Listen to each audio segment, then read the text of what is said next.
Hello दोस्तों, कैसे हो आप सभी। आशा करती हूँ आप सभी स्वस्थ होंगे।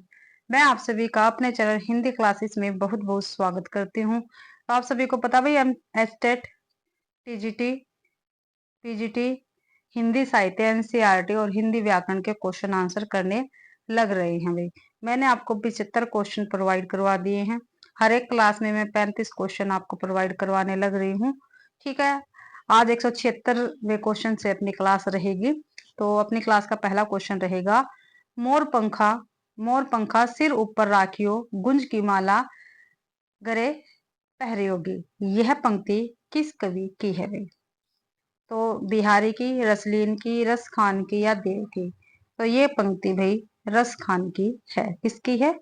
रस खान की रहेगी। और रस खान की कौन कौन सी रचनाएं हैं? एक है प्रेम वाटिका। और रस खान भाई कृष्ण भक्ति काव्य धारा में आते हैं। प्रेम वाटिका रस खान की और एक है सुजान रस खान भाई।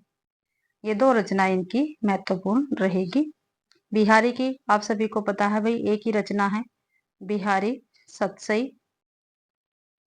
ठीक है।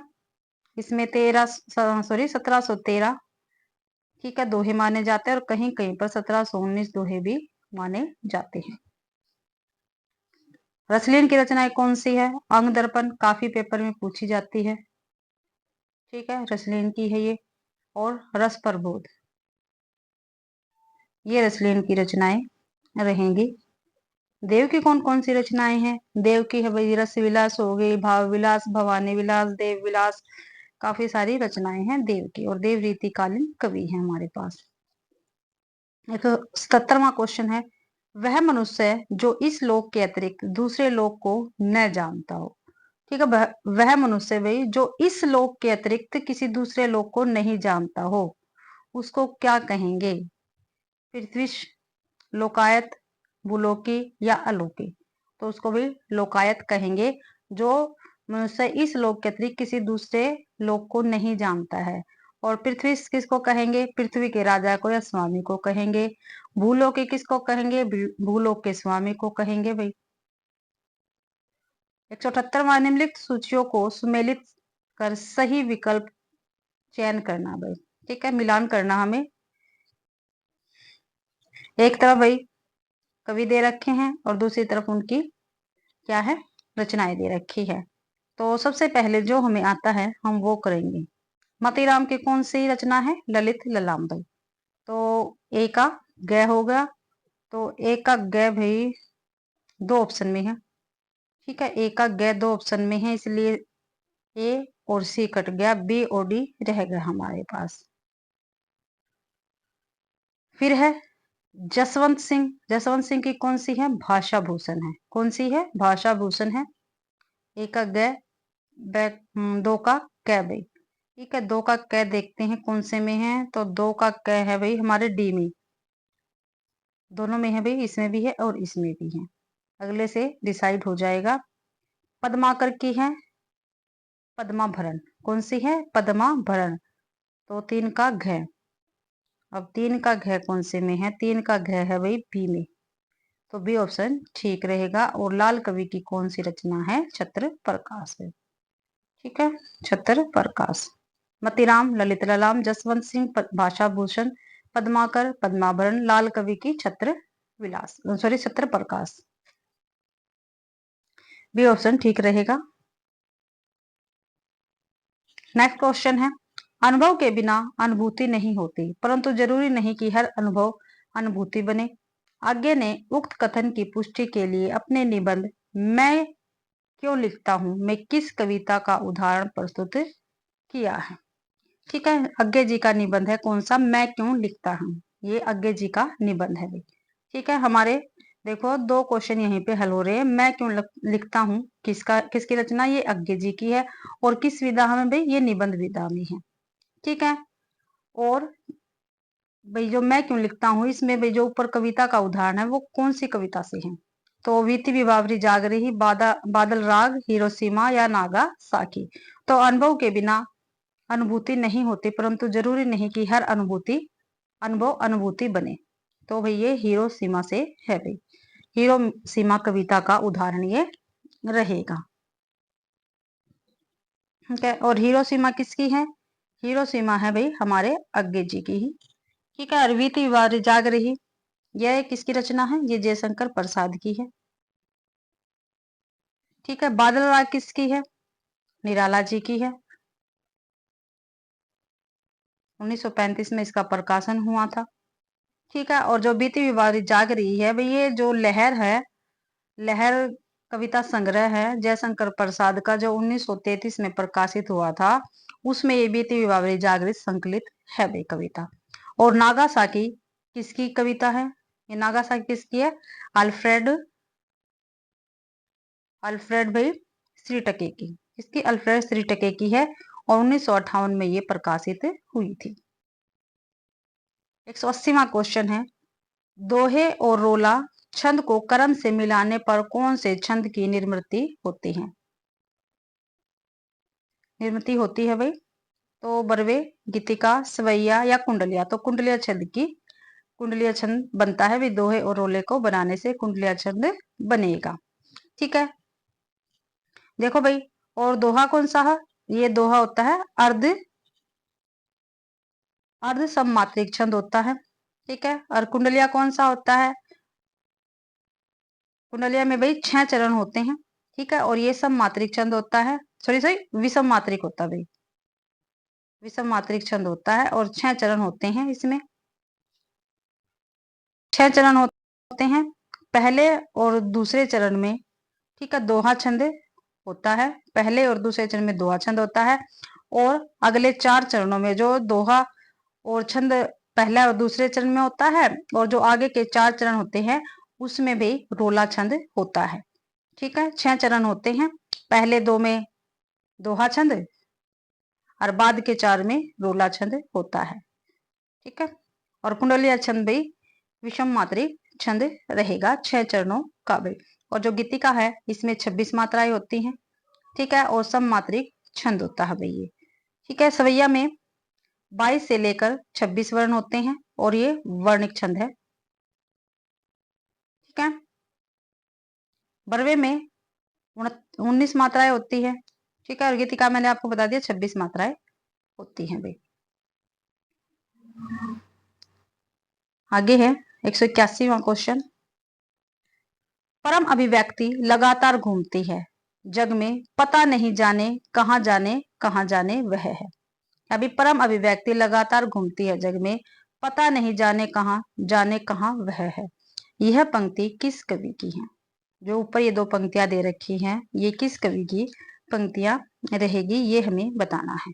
तो आगे की मुक्तिबोध की, धूमिल की, या नागा अर्जुन की। तो ये भी मुक्तिबोध की पंक्तियां रहेगी। किसकी है भाई? मुक्तिबोध की पंक्तियां रहेगी। और मुक्तिबोध की जो रचनाएं कौन कौन सी है जो काफी महत्वपूर्ण है, वही बता रही हूँ। काठ का सपना, चांद का मुंह टेढ़ा है, चांद का मुंह टेढ़ा। ठीक है, भूरी भूरी खाक धूल, सतह से उठता हुआ आदमी भाई, सतह से उठता हुआ आदमी। ठीक है, और जो हमारे अग्गे जी हैं इनकी रचनाएं कौन कौन सी है? अपने अपने अजनबी, शेखर एक जीवनी, नदी के द्वीप। ठीक है, हरी घास पर सनभर, काफी सारी है इनकी अग्गे जी की। ठीक है, समुद्र मुद्रा। धूमिल की कौन सी है? संसद से सड़क तक, कल सुनना मुझे, सुदामा पांडे का प्रजातंत्र। ये सभी धूमिल जी की रहेंगी। और नागार्जुन की कौन कौन सी है? नागार्जुन की है युग धारा, पेपर में पूछी गई है, पीछे भी पीवाईक्यू में आई है वही। भस्मांकुर नागार्जुन की रचना है ये भी। बलचनामा, ठीक है, सतरंगे पंखों वाली, ये भी नागार्जुन की रचनाएं रहेंगी। 182वां क्वेश्चन है, समझदारी आने पर यौवन चला जाता है, यह वाक्य जयशंकर प्रसाद के किस नाटक से है? ठीक है भाई, समझदारी आने पर यौवन चला जाता है, यह वाक्य, ये पंक्तियां हैं भाई, जयशंकर प्रसाद के किस नाटक से है? तो चंद्रगुप्त, सकंदगुप्त, ध्रुव स्वामी या बबरू वाहन। तो ये चंद्रगुप्त से पंक्तियां रहेगी। ठीक है, चंद्रगुप्त, स्कंदगुप्त, ध्रुव स्वामी ये तीनों ही नाटक विधा से है, और बब्रुवाहन जो है ये जयशंकर प्रसाद के चारों ये कहानी विधा से है भाई।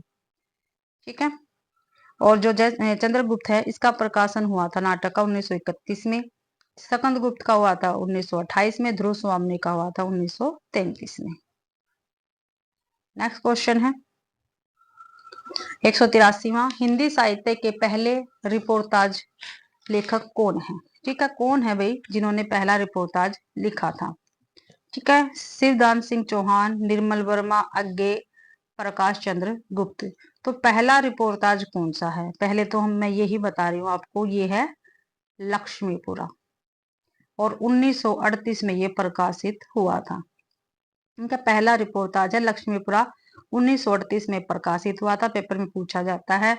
और इसके लेखक कौन है? तो इसके लेखक है शिवदान सिंह चौहान। कौन है भी? शिवदान सिंह चौहान है लक्ष्मीपुरा रिपोर्टाज के लेखक, 1938 में ये प्रकाशित हुआ था भाई। ठीक है,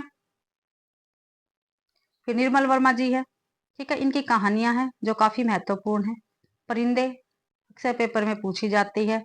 ठीक है, और कौवे और काला पानी ये भी काफी बार पूछी जाती है, कौवे और काला पानी पे।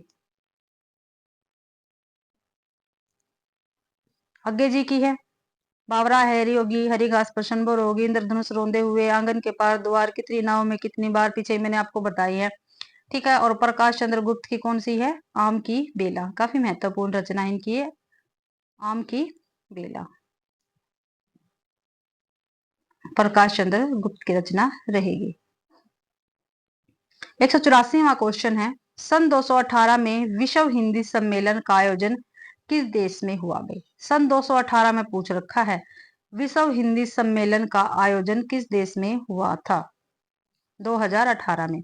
तो भारत में, सूरीनाम में, मॉरिशस में, या दक्षिणी अफ्रीका में?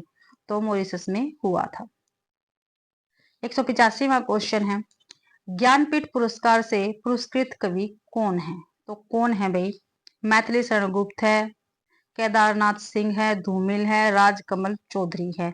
तो केदारनाथ सिंह है भाई ज्ञानपीठ पुरस्कार से पुरस्कृत, और इनको समग्र जीवन के लिए ज्ञानपीठ पुरस्कार मिला था भाई। और इनकी रचनाएं कौन कौन सी हैं? जमीन पक रही है, ठीक है, बाघ है काफी महत्वपूर्ण, अकाल में सारस है,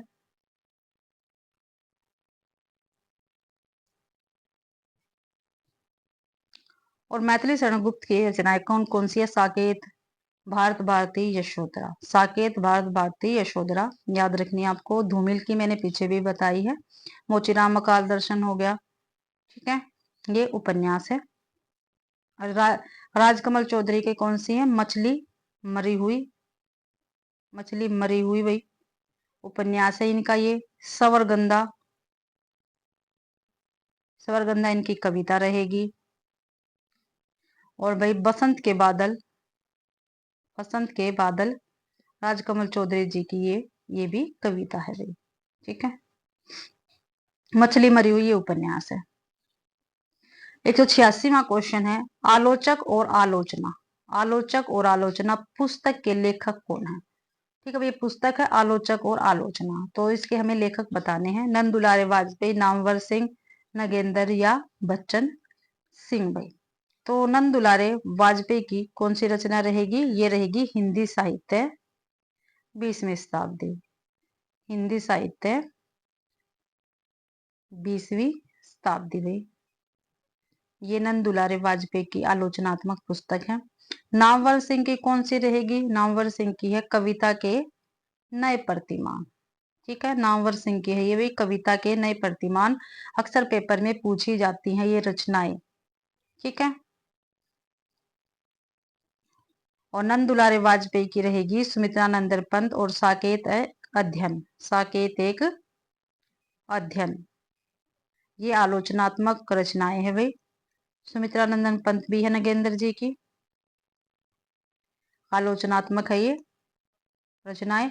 और बच्चन सिंह की है भाई आलोचक और आलोचना, ये आलोचक और आलोचना है बच्चन सिंह की। डी ऑप्शन अपना ठीक रहेगा। नेक्स्ट क्वेश्चन है, संदेश रासक के रचयिता कौन है? ठीक है भाई, संदेश रासक के रचयिता हमें बताना है कौन है भाई। मुल्ला दाऊद है, अब्दुल रहमान है, अमीर खुसरो या विद्यापति है?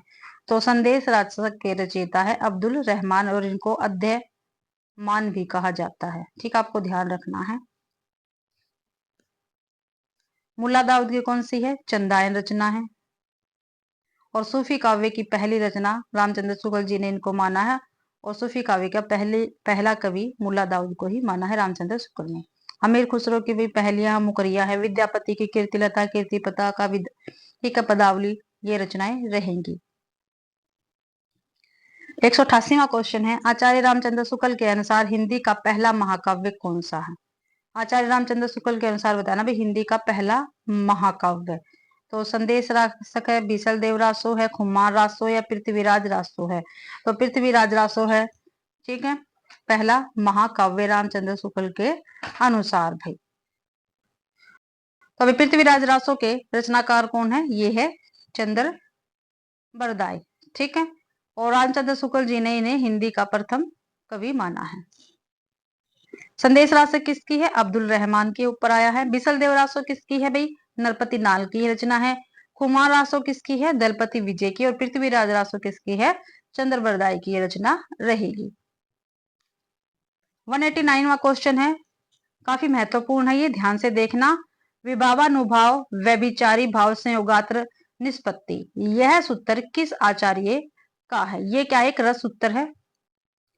ठीक है, और किसका है ये भाई? तो भरत मुनि का है, शंकुक का है, बट लोलट का है, या आनंद वर्धन का है? तो भाई ये भरत मुनि का रस सूत्र है। विभावा अनुभाव व्यभिचारी भाव संयोगात्र निष्पत्ति। ठीक है, ये भरत मुनि का रहेगा भाई।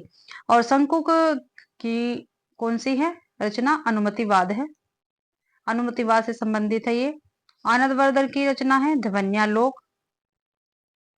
ठीक है, लोलट जी कौन है? बट लोलट, ये भाई जो हमारा रस सूत्र था, ठीक है, इस रस सिद्धांत के प्रथम व्याख्या थे। ठीक है, इनकी कोई रचना उपलब्ध नहीं है, बस ये जो हमारा रस सूत्र है उसके पहले व्याख्या करता थे।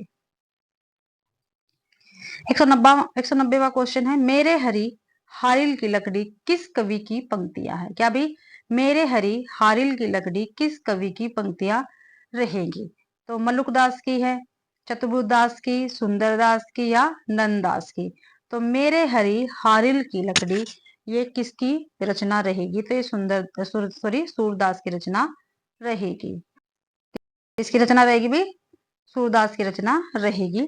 मलुकदास की रचनाएं कौन कौन सी? पहले तो सूरदास की देख लेते हैं। सूरदास की रचनाएं कौन कौन सी है? सूरसागर है, सूर सारावली है, और साहित्य लहरी है भाई। मलुकदास की कौन सी रचनाएं हैं? ज्ञान बोध है, ठीक है, सुख सागर है, ये मलुकदास की रचनाएं हैं। ज्ञान बोध, सुख सागर और ध्रुव चरित्र, ये अक्सर पेपर में पूछी जाती है भाई। और चतुर्भुज दास हैं, इनकी रचनाएं कौन कौन सी हैं? इनकी है एक काफी महत्वपूर्ण रचना जो अक्सर पेपर में पूछी जाती है, मैं वही आपको बता रही हूँ। हितजू को मंगल। क्या भाई? हितजू को मंगल, ये चतुर्भुज दास की रचनाएं रहेंगी। और नंददास की रचनाएं कौन सी हैं? ये नंददास की रचनाएं हैं रास पंचाध्यायी, रास पंचाध्यायी भाई, ठीक है, भंवर गीत, अनेकार्थ मंजरी, रस मंजरी, ये सभी नंददास की रचनाएं रहेगी। 191वां क्वेश्चन है, हालावाद का संबंध किस कवि से है? जो हालावाद है, ठीक है, इसका संबंध किस कवि से रहेगा? तो सूर्यकांत त्रिपाठी निराला से, रामधारी सिंह दिनकर के से, हरिवंश राय बच्चन से, या सच्चिदानंद हीरानंद वात्स्यायन अज्ञे से? तो भाई हालावाद का संबंध हरिवंश राय बच्चन से रहेगा। हालावाद के प्रवर्तक कौन माने जाते हैं? हरिवंश राय बच्चन जी माने जाते हैं भाई। और सूर्यकांत त्रिपाठी जी का संबंध किससे रहेगा? तो इनका छायावाद से रहेगा। ये छायावाद के स्तंभों में चार स्तंभ थे, उनमें से एक थे भाई। ठीक है, कौन? निराला जी। और रामधारी सिंह दिनकर ये राष्ट्र कवि के रूप में प्रसिद्ध है। रामधारी सिंह दिनकर राष्ट्र कवि के रूप में प्रसिद्ध है। और सच्चिदानंद हीरानंद वात्स्यायन अज्ञे जी, इन्होंने क्या किया था? जो प्रयोगवाद है, ठीक है, उसको इन्होंने प्रतिस्थापित किया था, और नई कविता को भी इन्होंने ही प्रतिस्थापित किया था, और जो तार सप्तक है उसका संपादक भी अज्ञे जी ने ही किया था भाई। 152वां क्वेश्चन है, आचार्य रामचंद्र शुक्ल ने हिंदी साहित्य के आदिकाल को क्या नाम दिया है? ठीक है भाई, आचार्य रामचंद्र शुक्ल जी ने पूछा है भाई, जो हिंदी साहित्य है उसको आचार्य रामचंद्र शुक्ल जी ने क्या नाम दिया है? तो सिद्ध सामंत काल, वीर गाथा काल, प्रारंभिक काल या बीज वपन काल। तो देखो भाई, मैंने चैप्टर 1 में, ठीक है, जब जो मैं आपको चैप्टर वाइज सीरीज चला रखी है मैंने आपके लिए, उसको चैप्टर 1 मैंने यही करवाया है, नामकरण वाला कोर्स हमारा चैप्टर 1 था। जिस बच्चे ने वो क्लास देखी होगी तो आप 1 मिनट में लगा दोगे इसका आंसर क्या है। तो रामचंद्र शुक्ल जी ने हिंदी साहित्य के आदिकाल को भाई वीर गाथा काल कहा है। क्या कहा है? वीर गाथा काल कहा है। सिद्ध सामंत काल किसने कहा है आदिकाल को? तो ये कहा है राहुल सांस्कृत्यायन ने।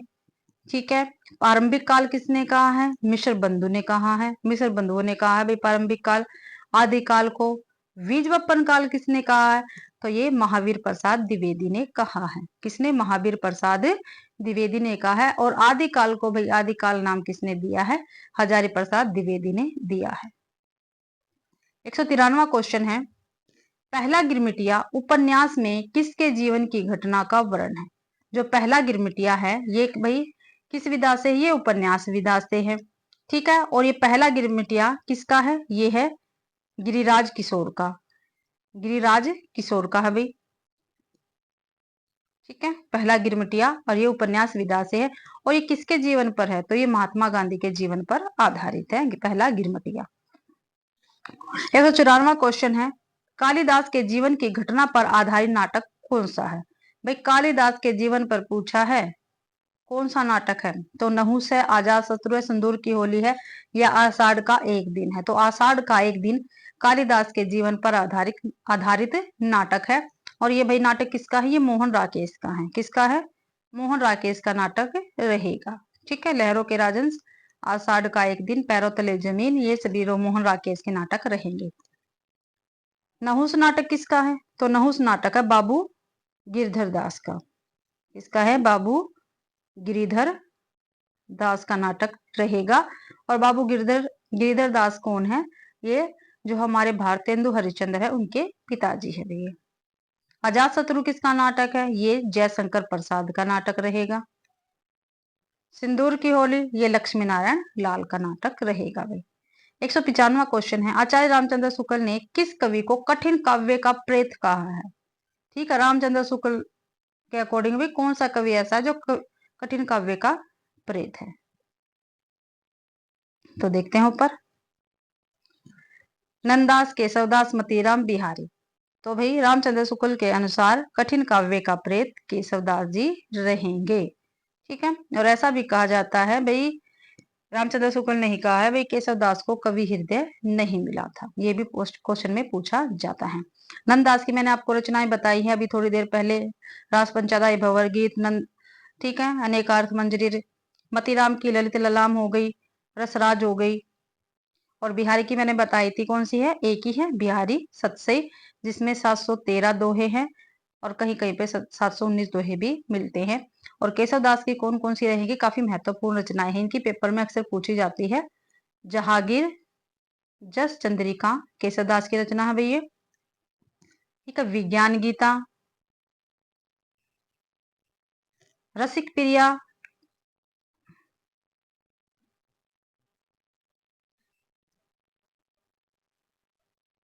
कवि प्रिया, रामचंद्रिका भाई। ठीक है,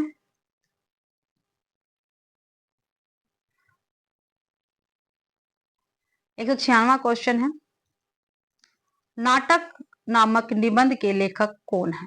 भाई नाटक नामक, जो नाटक नामक निबंध है इसके लेखक कौन रहेंगे?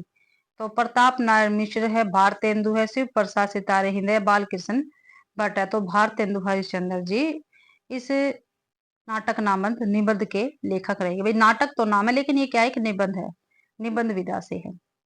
आदिकाल को बीज वपन काल किसने कहा है? आ गया ना भी, पीछे सभी के नाम आए थे।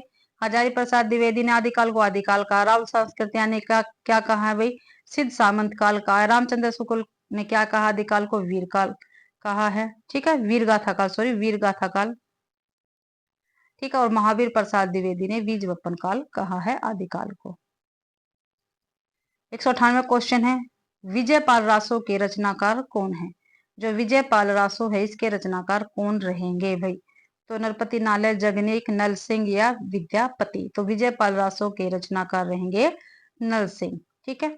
और नरपति नाल की रचना कौन सी है? बीसल देव रासो। जगनीक की परमार रासो, और परमार रासो को आलाखंड कहते हैं। विद्यापति की कीर्तिलता, कीर्ति पताका, ठीक है, पदावली, ठीक है, ये इनकी रचनाएं रहेंगी विद्यापति की भाई। 199वां क्वेश्चन है, भारतीय काव्य शास्त्र का इतिहास पुस्तक के लेखक कौन है? ठीक है, भारतीय काव्य शास्त्र का इतिहास पुस्तक के लेखक कौन है ये हमें बताना है। तो विशंबर नाथ उपाध्याय, रमेश कुंतल, शिव कुमार मिश्र या राम स्वरूप चतुर्वेदी। तो विशंबर नाथ उपाध्याय भारतीय काव्य शास्त्र का इतिहास पुस्तक के लेखक रहेंगे। 200वां क्वेश्चन है, मानस का हंस उपन्यास हिंदी के किस कवि के बारे में है भाई? तो मानस का हंस देखो, एक तो उपन्यास विधा से है, और ये हिंदी के किस कवि के बारे में है? विद्यापति, सूरदास, मीराबाई या तुलसीदास। ये तुलसीदास के विषय में है मानस का हंस भाई, ठीक है। और ये किसकी रचना है? ये अमृतलाल नागर की है भाई रचना, और ये क्या है? एक उपन्यास विधा से, और 1972 में इसका क्या है? प्रकाशन हुआ था। और सूरदास के विषय में अमृतलाल नागर ने कौन सा उपन्यास लिख रखा है? खंजन नयन भाई। कौन सा? खंजन नयन। विद्यापति की रचनाएं ऊपर भी मैंने आपको बताई है, कीर्तिलता, कीर्ति पताका और पदावली। सूरदास की सूरसागर साहित्य लहरी, ठीक है, सुरसारावली। मीराबाई की नरसिंह जीरो मायरा, ठीक है, गीत गोविंद। और तुलसीदास को आप सभी की पता है, ठीक है, कौन कौन सी है? रामचरितमानस इनकी सबसे ज्यादा महत्वपूर्ण रचना है वे। कवितावली होगी, हनुमान बाहुक है, काफी सारी रचनाएं इनकी। 12 टोटल रचनाएं मान्य है, जो 6 तो अवधि भाषा में और 6 ब्रज भाषा में है। 201वां क्वेश्चन है, देव और बिहारी विवाद में भाग लेने वाले आलोचक कौन है? देव और बिहारी, ठीक है, विवाद में भाग लेने वाले आलोचक कौन है? तो श्याम सुंदर दास है, रामचंद्र शुक्ल है, धीरेन्द्र वर्मा है, कृष्ण बिहारी मिश्र है। तो कृष्ण बिहारी मिश्र है भाई देव और बिहारी में भाग लेने वाले लेखक। 202वां क्वेश्चन है, चित्रलेखा उपन्यास के रचनाकार कौन है? ठीक है भाई, चित्रलेखा जो उपन्यास है इसके रचनाकार कौन है ये हमें बताना है। तो वृंदावन लाल वर्मा है, यशपाल है, पांडे बेचैन शर्मा उगर है, या भगवती चरण वर्मा है। तो भगवती चरण वर्मा है चित्रलेखा उपन्यास के लेखक, ठीक है। चित्रलेखा उपन्यास के लेखक कौन है? भगवती चरण वर्मा जी रहेंगे। और वृंदावन लाल वर्मा का उपन्यास कौन सा है? झांसी की रानी। कौन सी भाई? झांसी की रानी। ये उपन्यास तो है भाई वृंदावन लाल वर्मा का, और कहानी किसकी है? सुभद्रा कुमारी चौहान की। झांसी की रानी नाम से ही कहानी है सुभद्रा कुमारी चौहान की, और झांसी की रानी उपन्यास है वृंदावन लाल वर्मा का, आपको ध्यान रखना है। और इनका एक और है गढ़ कुठार, ये भी काफी महत्वपूर्ण है, इनकी रचना उपन्यास है ये भी। और मृग नयनी, कौन सा भी? मृग नयनी, काफी महत्वपूर्ण रचनाएं हैं इनकी ये।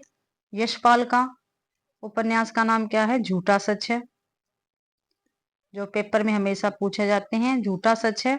और इसके 2 भाग हैं, पहला है वतन और देश, दूसरा है देश का भविष्य।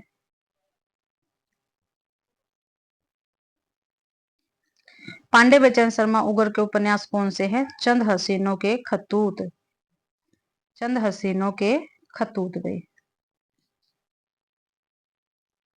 ये पांडे बेचन शर्मा उगर का उपन्यास रहेगा।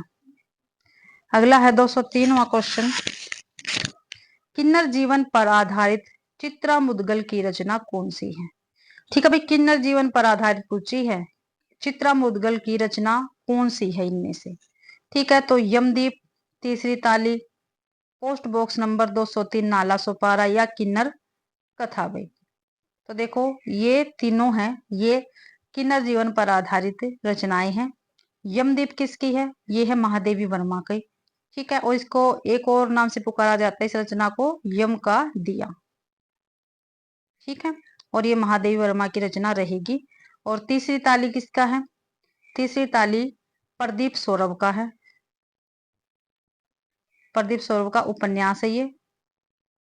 ठीक है, और इसमें भी किन्नर समाज के जीवन और संघर्ष पर बताया गया। और तीसरी ताली नाम से एक फिल्म भी आ चुकी है बॉलीवुड में।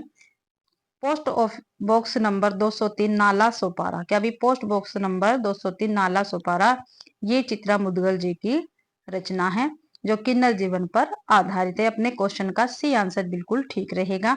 और किन्नर कथा, ये महेंद्र भीष्म की कहानी है। किसकी है? महेंद्र भीष्म की कहानी है किन्नर कथा। और ये भी क्या है? किन्नर समुदाय के जीवन और समस्या पर आधारित है भाई। 204वां क्वेश्चन है, बाण भट्ट की आत्मकथा उपन्यास के लेखक कौन है? बाण भट्ट की आत्मकथा उपन्यास के लेखक कौन रहेंगे? तो महावीर प्रसाद द्विवेदी है, हजारी प्रसाद द्विवेदी है, मनन द्विवेदी है, प्रभाकर द्विवेदी है। तो वही हजारी प्रसाद द्विवेदी है सॉरी बाण भट्ट की आत्मकथा उपन्यास के लेखक। ठीक है, इनके है नाखून क्यों बढ़ते हैं, ये भी इनका ही उपन्यास है। और महावीर प्रसाद द्विवेदी के कौन से है? काव्य में मंजूषा है उपन्यास इनका, काव्य मंजूषा इनकी रचना है। ठीक है, एक है संपत्ति शास्त्र जो काफी पेपर में पूछी जाती है, महावीर प्रसाद द्विवेदी की रचनाएं रहेगी। 203वां क्वेश्चन है, चंदा मामा के संपादक कौन थे? जो चंदा मामा है इसके संपादक कौन थे? तो बाल शौरी रेड्डी, यू आर अनंत मूर्ति, या सुब्रमण्यम भारती, या एन सुंदरम। तो बाल शौरी रेड्डी चंद्र मामा के संपादक थे भाई। 206 बिंदा महाराज, पहले तो यही नाम गलत लिखा हुआ है, बिंदा नहीं है वृंदा है ये। वृंदा महाराज कहानी के रचनाकार कौन है? ठीक है, वृंदा महाराज कहानी है भैया, किस विधा से? वृंदा महाराज कहानी विधा से है। और इसके रचनाकार पूछा है कौन है? तो काशीनाथ सिंह है, दूधनाथ सिंह है, शिव प्रसाद सिंह है, या विजय मोहन सिंह है। तो शिव प्रसाद सिंह वृंदा महाराज कहानी के क्या है भाई? रचनाकार रहेंगे। ठीक है, और इनकी एक काफी महत्वपूर्ण कहानी है कर्मनाशा की हार।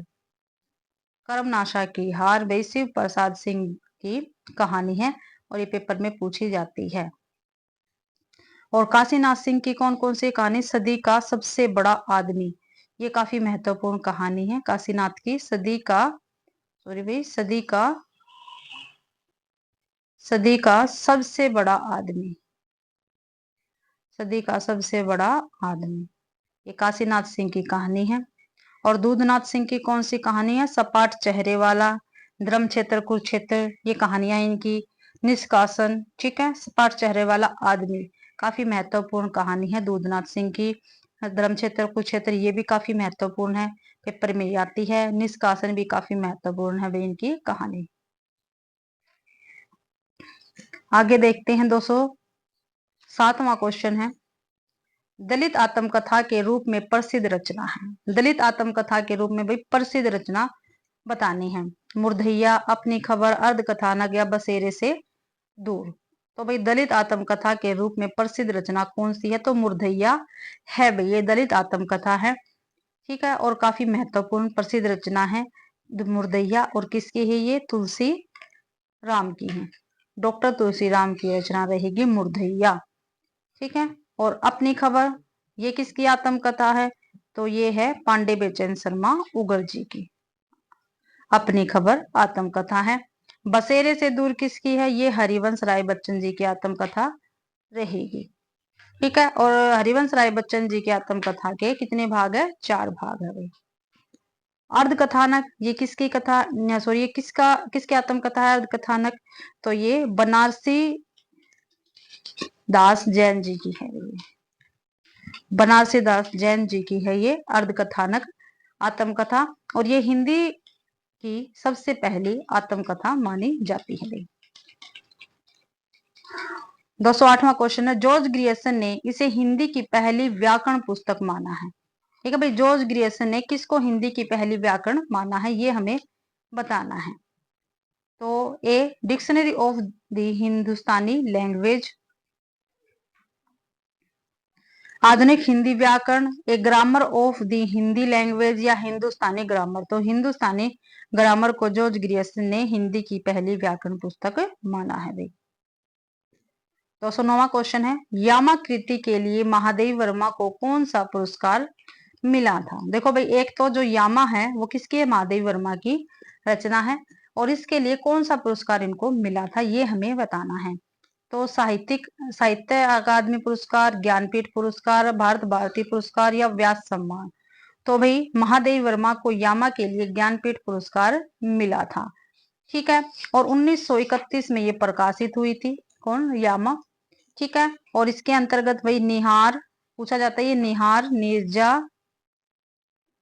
रश्मि और सांध्य गीत कविताएं संकलित है